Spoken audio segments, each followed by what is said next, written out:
Salut, c'est Olivier. Dans cet épisode, je bloque au bout de 10 pages. Que faire?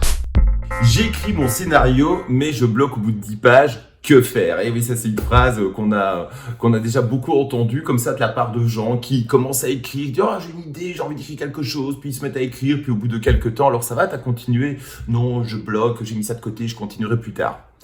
C'est peut-être aussi parce que la stratégie ou l'approche n'est peut-être pas la bonne. En effet, je crois quand on a envie d'écrire, on a très vite envie de se jeter dans les phrases, dans les descriptions, on a très vite envie de rédiger des choses. Alors que avant de faire tout ça, il faut d'abord avoir, je pense, une idée quand même assez globale de tout ce qu'on veut raconter.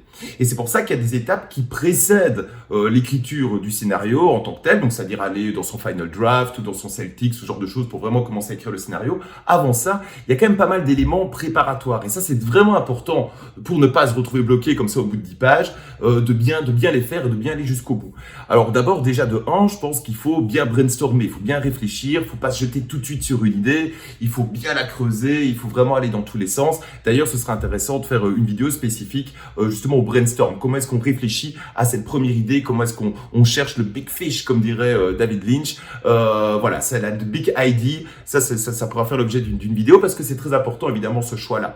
Ensuite, on peut avoir une étape où on va explorer l'idée, on va jouer avec, on va élargir à nouveau le brainstorm pour essayer d'accoucher sur une espèce de trame d'histoire en disant ok, je sais que ça commence comme ça, je sais que ça traverse plus ou moins ça, j'essaye d'aller jusqu'au bout et encore une fois essayer d'avoir la longueur du récit, pas uniquement se contenter d'avoir une bonne intro ou une bonne fin et puis d'avoir aucune idée de comment les raccorder entre, ça va juste vous foutre dans la merde plus tard. Donc c'est vraiment très important d'avoir une idée globale du récit et ça peut par exemple être l'objet d'un résumé comme ça de quelques lignes. Voilà, on commence à développer le synopsis, quoi. On commence à rajouter un peu de matière, on commence à acheter des idées et puis petit à petit, on commence à définir une espèce de séquentiel, de board. Voilà, ça aussi, ça devra faire l'objet d'une autre vidéo pour expliquer toute cette étape-là, où on commence aussi à décanter. Et seulement après, quand on a une idée un peu globale du récit, avec le nombre de scènes, un peu les personnages, comment ils évoluent, alors seulement à ce moment-là, on peut commencer à envisager d'écrire des scènes, éventuellement même commencer à tout écrire du début à la fin pour voir un peu ce que ça donne.